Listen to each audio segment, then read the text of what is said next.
Welcome to Nobody's Perfect, a community built to support, inspire, and empower youth and families everywhere. Our mission is to break down stigma and offer solutions to the mental health and well-being challenges we all can face. Nobody's Perfect is a podcast and a movement powered by the National Alliance on Mental Illness for Arapahoe and Douglas counties and funded by Kaiser Permanente and NAMI, Colorado. I am your host, Jason Hopcus, and today I'm thrilled to have Aimee Resnick join us. Aimee is a third-year student studying social policy and art history at Northwestern University in Evanston, Illinois. Originally from Centennial, Colorado, she eventually plans to return to her home state and run for state legislature. Aimee has successfully helped write and pass 3 legislative acts regarding upstream mental health promotion: HB 22-1052, SB 23-014, and HB 24-1285. She is extremely passionate about ending weight-based discrimination and promoting health at any size. In her free time, she loves to bake, sew, and press flowers. Aimee, welcome to Nobody's Perfect. It's such a pleasure to have you join us today. Thank you. I really appreciate that, Jason. So, Aimee, we were introduced through a former podcast guest, Trace Terrell, who you've done some collaborative work, it sounds like, and he had reached out and said that you would be a phenomenal guest to have on the show. And really, I'm excited to have you here because I think you have living experience plus the work that you're currently doing to support those people living with disordered eating and eating disorders. So maybe give us a little backstory about you and tell us what's not in the bio that I just read about you. Yeah. So in terms of my mental health backstory, I think I can start there. Great. I started experiencing symptoms of clinical depression when I was about 12, 13. And from there, it's been kind of persistent. I tried a lot of medications along the way. And recently I've been doing TMS, which I found to be a really helpful therapy, really the first time in my life, which has been wonderful. Along the way as well, when I was about 15, I was diagnosed with a restrictive type eating disorder and went through the recovery process for that. And that's where I learned a lot about where there were gaps in our mental health care system for disordered eating and ways that might be better enhanced to prevent other people from experiencing eating disorders. And it also kind of led me into the field of weight-based discrimination and weight-based activism. Considering that weight-based discrimination is still legal in most forms, not only Colorado, but across the United States, meaning you can be fired based on your weight, you can be denied healthcare, denied housing, denied public accommodations. That's still completely legal. So I've had the opportunity to join together with the National Association to Advance Fat Acceptance and the Eating Disorders Foundation to try to do some advocacy on that subject in Colorado. But right now I'm actually working at CDOT as an intern. So that's why I'm back in Colorado for some. Well, that's incredible. And to learn that that is still a thing in 2024 is astounding, but not surprising, like so many other things that we seem to face that you wonder, how did we get here? And here we are. So help us understand a little bit more, and thank you for your vulnerable share about your own history with mental health. You know, that's a topic that just clearly does not get enough attention. I, of course, have had my own struggles with mental health and navigating the ups and downs of that. You know, you mentioned it began in your youth, and could you give us a little backstory on, you know, were there some triggers in school or some things that were happening that really kind of brought these issues to light for you that faced you to have to deal with them? That's a great question. And I think often when we're looking at upstream mental health promotion, we're trying to find all these protective factors we can apply to prevent people from having these triggers. But for me, to be honest, it's always just been very chemical, which is why I think TMS has been so effective for me. I do have a family history of mental health concerns, and I think I just got those genes for better or for worse. But I will say my mental health definitely deteriorated upon experiencing some bullying at school. At first, it was kind of general social exclusion, that kind of bullying.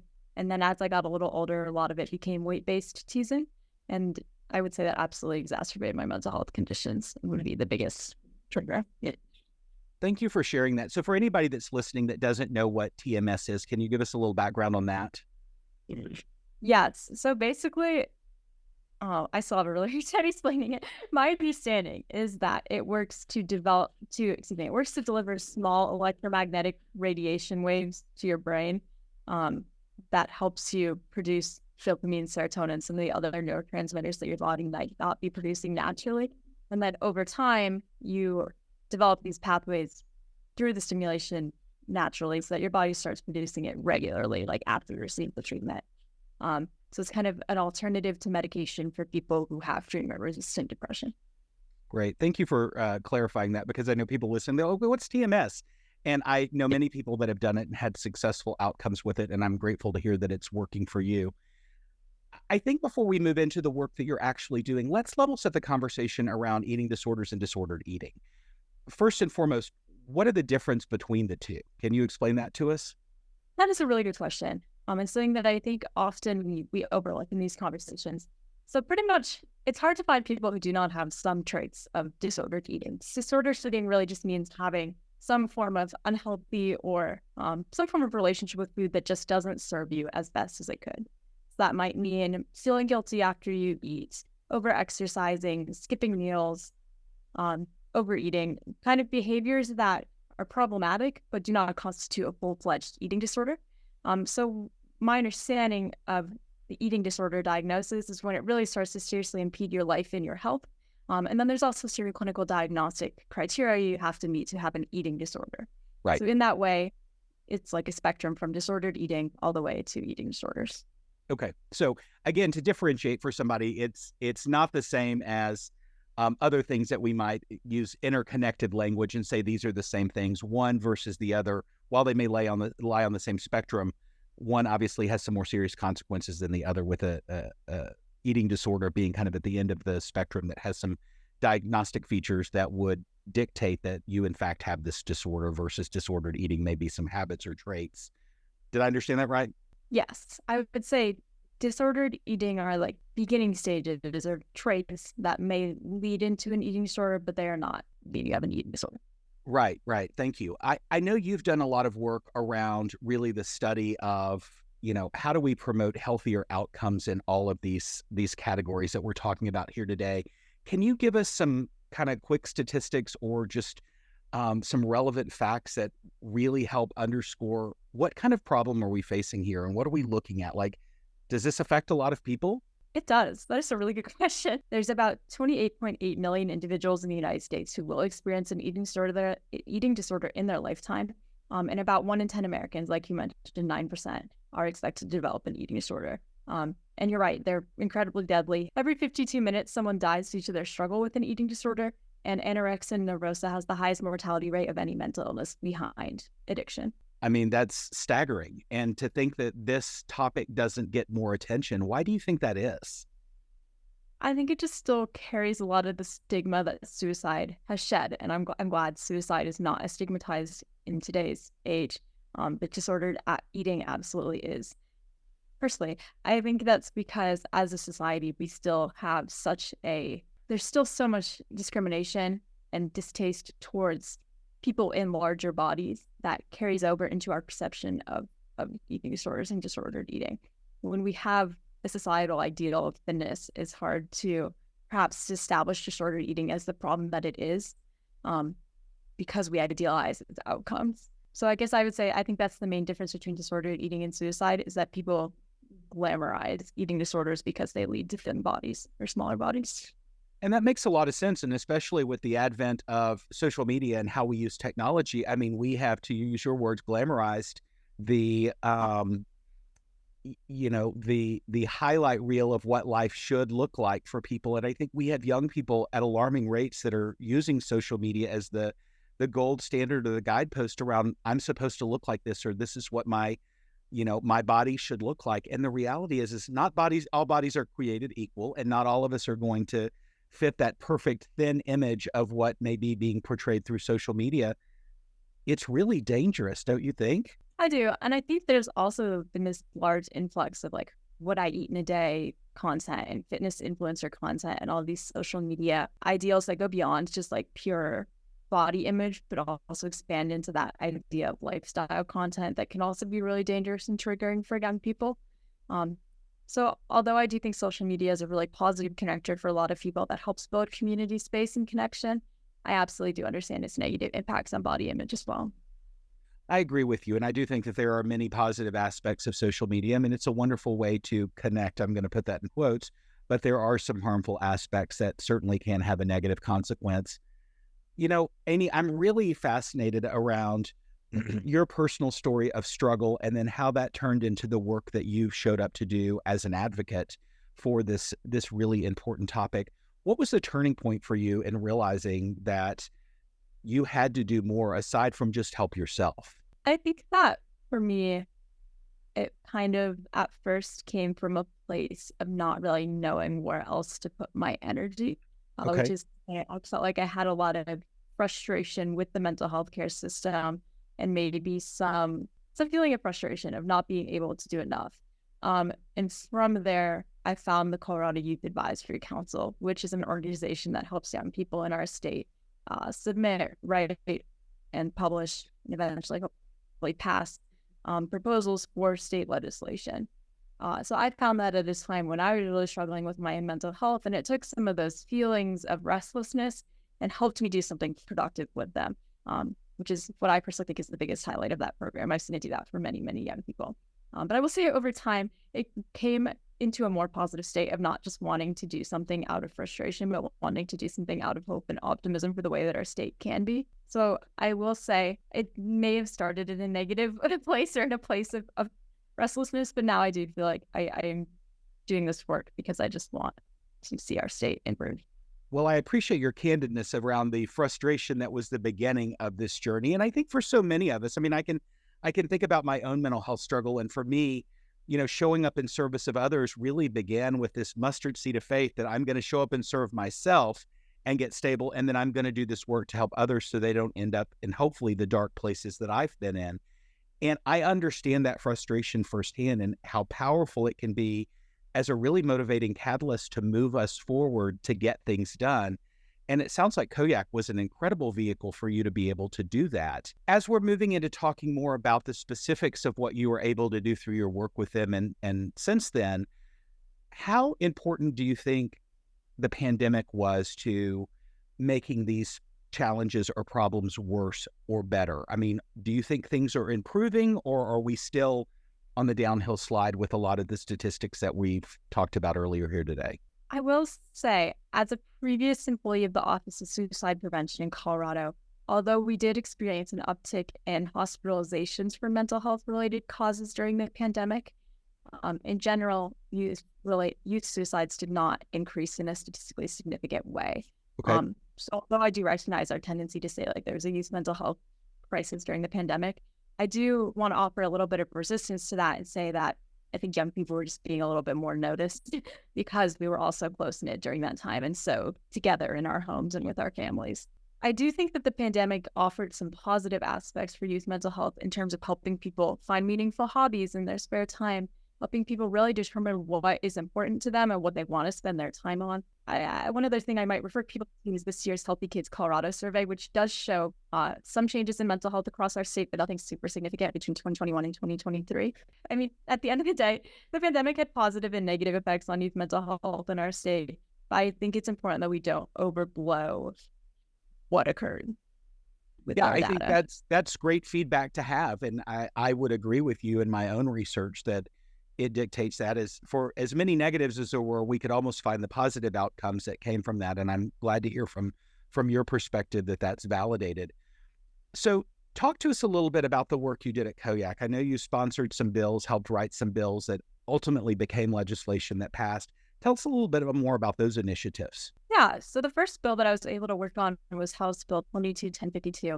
And essentially, all student ID cards across the state of Colorado already had the information for Safe to Tell for the most part. But it's not legally mandated, but most did. And I was wondering, like, why don't we also have the information for Colorado Crisis Services? Safe to Tell is a really wonderful service when it comes to school safety and protecting young people, but it's not really meant for mental health. And they've, over the years, received quite a few tips that could have been better routed to Colorado Crisis Services. Okay. So I worked with my friend Helene Sample, and we put together a piece of legislation that mandates that every student ID card statewide has the information for Colorado Crisis Services, Safe to Tell, and then recently now 988. And in that way, every young person has access to crisis line information in a really accessible way when they need it. So I'm really happy that legislation went into law, and it's fun to see everyone's little use of their student ID cards over the past few years in my inbox. Thank you. And then I guess continuing the story, the next bill was Senate Bill 23014, and that bill established the first disordered eating focused program for public health in a preventative sense in the United States. And we just noticed there's a big gap in services, not really enough being done. And our hope was that the program might eventually expand into an office or might be emulated in other states across the country to create a unified effort against disordered eating in a way similar to that which has been established in Australia and the UK, bigger national efforts. And then my most recent bill, which was not associated with the Colorado Youth Advisory Council, but did originate in one of our proposals we produced while I was on COYAC. And this bill essentially prohibits bullying based on weight. Weight was not a protected characteristic under the current bullying law, meaning that it wasn't technically against the rules to bully students based on their weight. So it just fixed that legal gap and made sure that students could respond to incidents of weight-based teasing.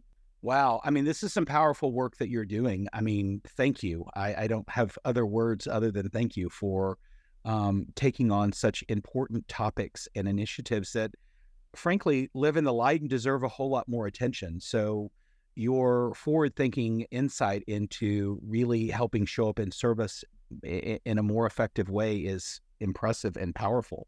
So talk a little bit more. I mean, you've mentioned the weight-based issue and the bullying that can come for that and, kind of the subsequent consequences of that. Give us a little bit more context around kind of the inspiration for that. You had shared earlier about, these are still not really protected classes in many places that we can be discriminated against, and how that's motivating you to move forward into kind of the next steps of the work that you're doing. Yes. So when we were first investigating disordered eating in Colorado for Senate Bill 23014, we really came to the conclusion that it's impossible to fix the issue of disordered eating without fixing our underlying societal stigma around weight and height and body size. So from there, I first got connected with the National Association of Advanced Fat Acceptance, which I'll just call NAFA from now on. That's what they go by, as well as the other eating disorder advocates in Colorado. And I think it's just, I was drawn in just because of how staggering it is.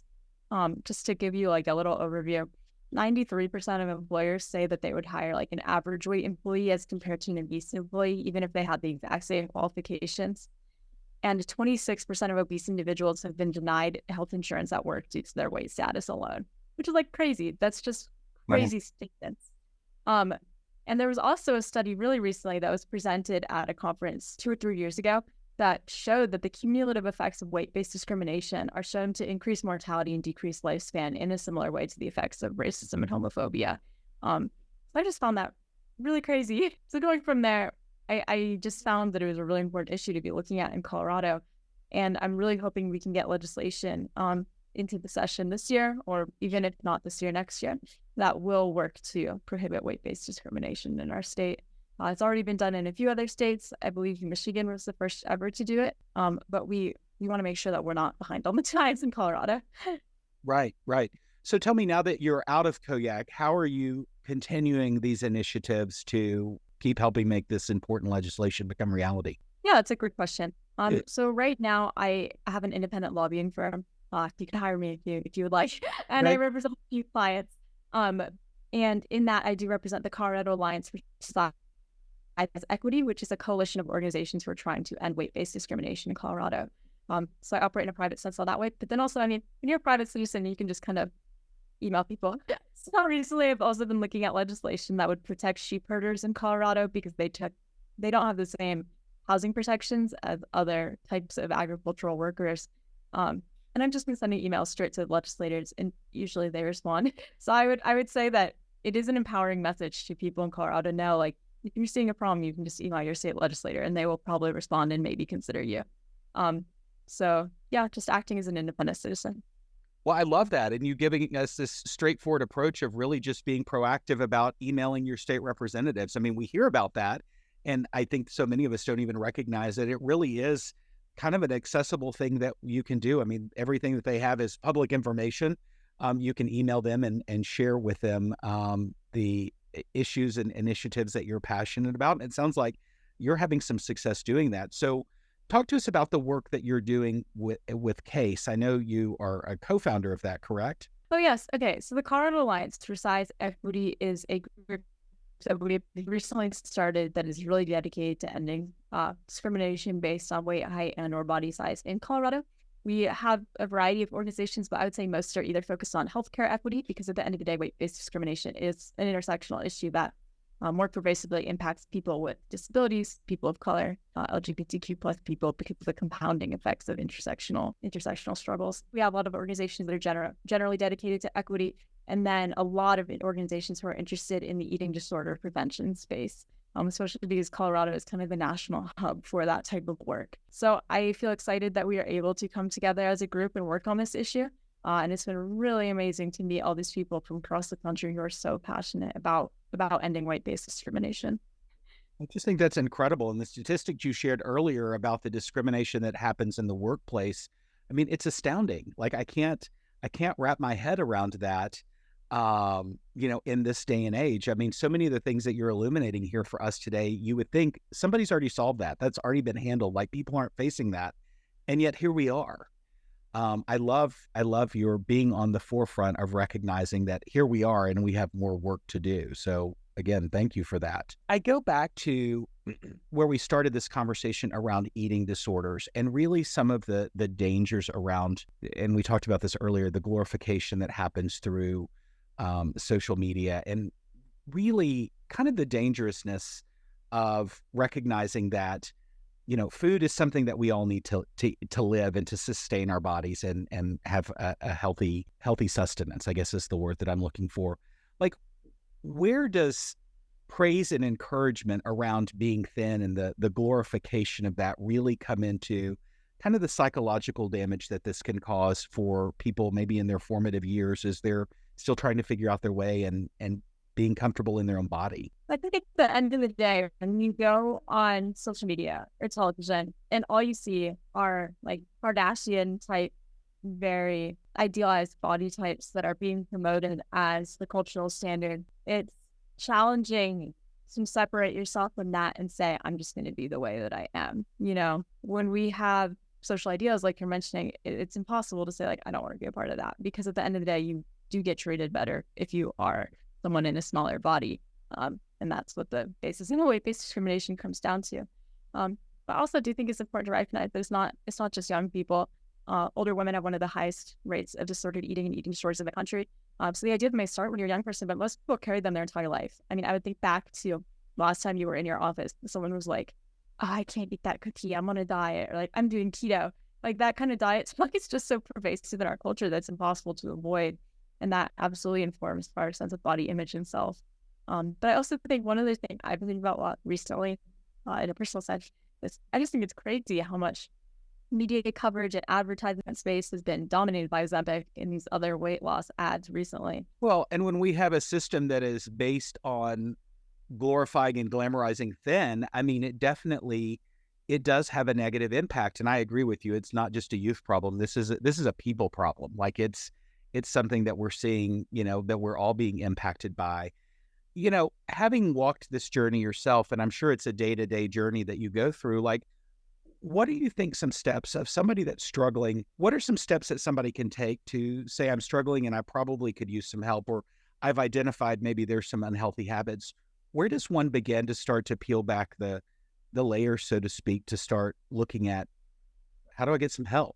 I think if you don't already see a mental health professional, like a therapist or psychiatrist, a good step is just to talk to your PCP, because they should be able to refer you to resources.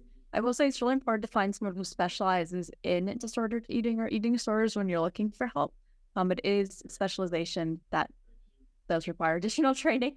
So I would recommend you seek out someone who has that experience. But at the end of the day, it just comes down to asking for help. There's not more than that. It's one of those things that's almost impossible to beat on your own, like addiction. Yeah, I would just encourage you to reach out. Yeah, I think that's so important. And also recognizing that, not everybody you're going to reach out to has experience or understanding on how to help you. So what I love that you validated is that really, seeking out highly specialized support that can support you, maybe starting with your primary care physician, but leading to finding a therapist who is trained in dealing with eating disorders or disordered eating. Like, that's really important. If somebody isn't ready to do that yet, but wants to kind of do some online research about maybe their symptoms or what they've been affected with, or, are struggling with, where do you begin there? Are there some resources that are kind of go-tos for you that you think are really valuable? I will say, if you're in Colorado, the Eating Disorder Foundation does offer really amazing in-person support groups. They offer a lot of resources on their website, so I would encourage you to visit them. If you are seeking eating disorder services and don't necessarily have the finances to pay for them right now, I would recommend you check out Project Heal, which is another organization that helps connect people to free and reduced cost services. Okay. And they also have a lot of really good resources on their website. But in general, if you are someone who's struggling with disordered eating, I wouldn't necessarily recommend you go about scoping out a ton of online information, considering how, the lack of a better word, contagious and self-perpetuating eating disorders are. It can be kind of unhealthy to find yourself in some of those online spaces. So I would recommend trying to find face-to-face help or help from a really trusted, reputable source. And thank you for validating that, because I agree with you. I mean, a Google search can quickly validate or lead you down a path that aligns with what you're already thinking, and you can tell yourself that, like, see, everybody else is like this, so there's not a problem. And I think it's important to recognize that there are people who are trained to treat these disorders in a helpful therapeutic way, and that probably is a better starting point if you're looking for seeking support. I'm so inspired by the work that you're doing, but I'm left with this overwhelming sense of we could be and we should be doing more. And I know you're one person that's taken this huge charge on and made some incredible strides in progress. Systemically speaking, what do you think we could be doing differently that we're not doing, specifically related to schools or, integration as youth are coming up into adulthood? What are some changes that you think could be implemented that could better support people that are struggling with either weight-based issues or eating disorders and disordered eating? Yeah, I think a really easy place to start in schools is the national Don't Weigh Me campaign. A lot of kids, when they go to school check-in, are still weighing like in front of all their classmates, and that can be really embarrassing and shameful. So it is a recommendation on the national level that schools stop weighing students, and that's something I absolutely support. Another one is health class curriculums. A lot of health class curriculums involve students counting calories, weighing themselves. My health class had me set a weight loss goal, which is just insane. And that is so common. There's not super strong standards in our health classes that help prevent against disordered eating. And sometimes you can see that students report health classes really being the genesis of their eating disorders. So I would recommend reform around health classes in general. And I think one other thing is really student athletes. This is more on a collegiate level, but at least at a lot of schools, student athletes have their biometrics tracked to an incredible degree, be it through Whoop wristbands or other forms of calipers tracking, whatever. And a lot of students report that this does lead to eating disorders because of the standards they're being held to. So I would recommend that colleges examine their collegiate sport activities as well. And it's interesting because I have to imagine that the foresight that led to doing all of these things, there was something behind it, that somebody thought these were good ideas. And when you talk about them in such a real and open way, you can see the detrimental or negative effect it can have and make such a negative impact on somebody that's struggling with those things. So like the changes that you just suggested to us seem like pretty low-hanging fruit. Why do you think we're so reluctant to make those changes? Is there not enough awareness about this yet, you think, in schools? Or no, people know. And this is something I find personally very frustrating, is that a lot of the time when these things are brought up, people say, well, we don't want to glorify or promote obesity. And I would argue that allowing students to feel confident in their body at any size or shape is not the same as, quote unquote, like promoting unhealthiness. And that was the main feedback I received when I first recommended revising the health standards in Colorado in particular. It was like, we don't want to encourage students to be unhealthy. So I guess to really answer your question, I don't think it's a lack of awareness. It just comes back to our societal hatred of people in larger bodies. It's very purposeful. Yeah, amazing. I can hear your frustration, and I share that with you because, frankly, I think to have any other perspective negates the fact that we're not all built the same. Like, not everybody is built to be thin. Not everybody is meant to live in this glorified body that we see as the ideal or version of perfection. Like, it isn't even realistic. Like, and amazing how much effort and energy we put into wanting everybody to fit into a box that they're never going to fit in. I think the counter to that is really working on your own self-perception and making sure that through whatever means of self-care and self-enhancement necessary, you feel comfortable with yourself at any size and accept your own body, Yeah, I think that's so important. And for so many of us, that's a lifetime journey. I mean, I can say that's, at my age, I'm still something that I'm struggling with and learning to love, and I've gotten better at it. But, for anybody that's listening, like, I don't think this is a one and done conversation. You just don't wake up one day and say, oh, I'm going to love my body. And like, that's the end of it. Like, tell us a little bit more, maybe even from your own personal experience. Like, what does that look like? Like, how does one really get invested in and kind of entrenching this narrative of self-love and self-respect for your body? Yeah, I wish I knew. I don't know. I think recently it's been hard for me because I was diagnosed with a rare stomach disease in October of 2023. And Okay. since then, it's been like a constant struggle with my GI tract. So that set me back a little bit. But I think in general, what I've found helpful for other people in accepting their bodies is I've had friends who really enjoy yoga and find that to be a good gratitude practice.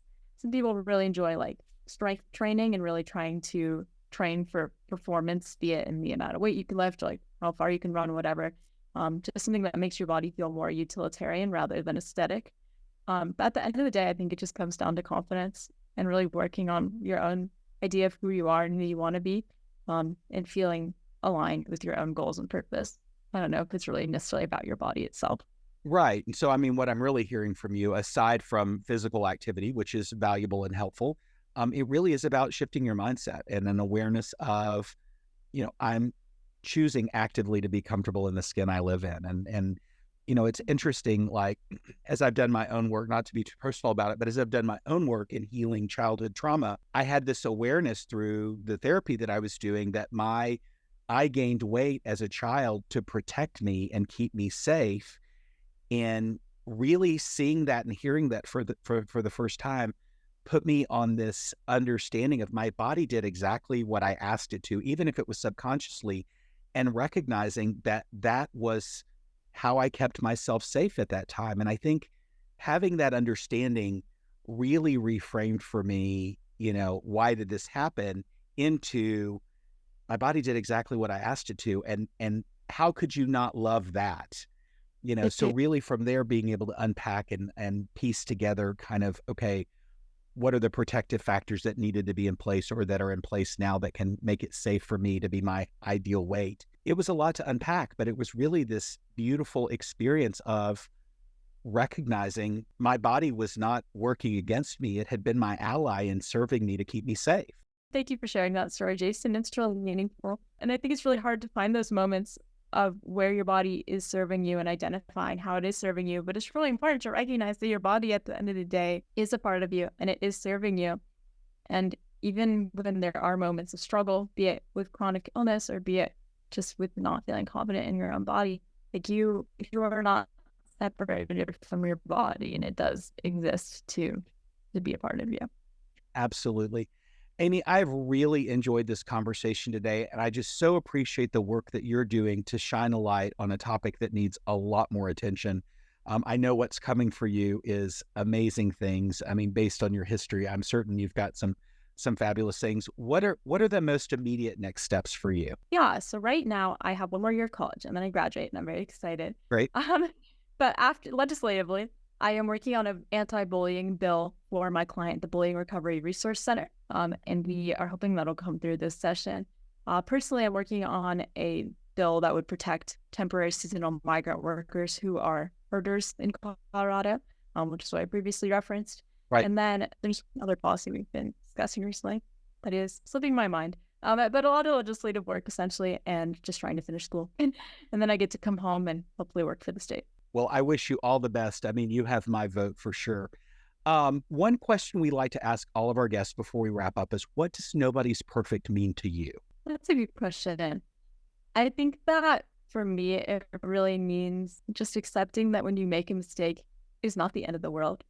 Like it is not that important. At the end of the day, you have to impart meaning on your own life. And when you allow your own imperfections to have either a positive meaning or a diminished meaning or whatever makes you feel happy and comfortable, that letting yourself live your best life. So nobody's perfect means accepting your own flaws and utilizing them to just have a better life overall. That's beautiful. Aimee, I want to again thank you for being here today. It was such an honor and pleasure to have you. Oh, thank you, Jason. Thank you again for letting me come on your podcast. And thank you for being part of the Nobody's Perfect community dedicated to supporting, inspiring, and empowering youth and families. We hope you enjoyed today's transformative conversation. Together, we are dismantling stigma and providing solutions for mental health and well-being challenges so everyone can thrive. Join us every other week on cozy101.com/imperfect or on your favorite streaming platform to continue embracing our shared human experience. If you or someone you know is struggling with mental health, visit nobodysperfect.community to get immediately connected to a hub of clinically approved mental health resources and tools designed to support you wherever you find yourself on your journey. And be sure to follow the @Nobody'sPerfect community on Facebook, Instagram, YouTube, and TikTok. I am your host, Jason Hopcus, and it's been a pleasure having you here. Stay connected, stay inspired, and remember, nobody's perfect because perfection isn't real. Your story is. Until next time.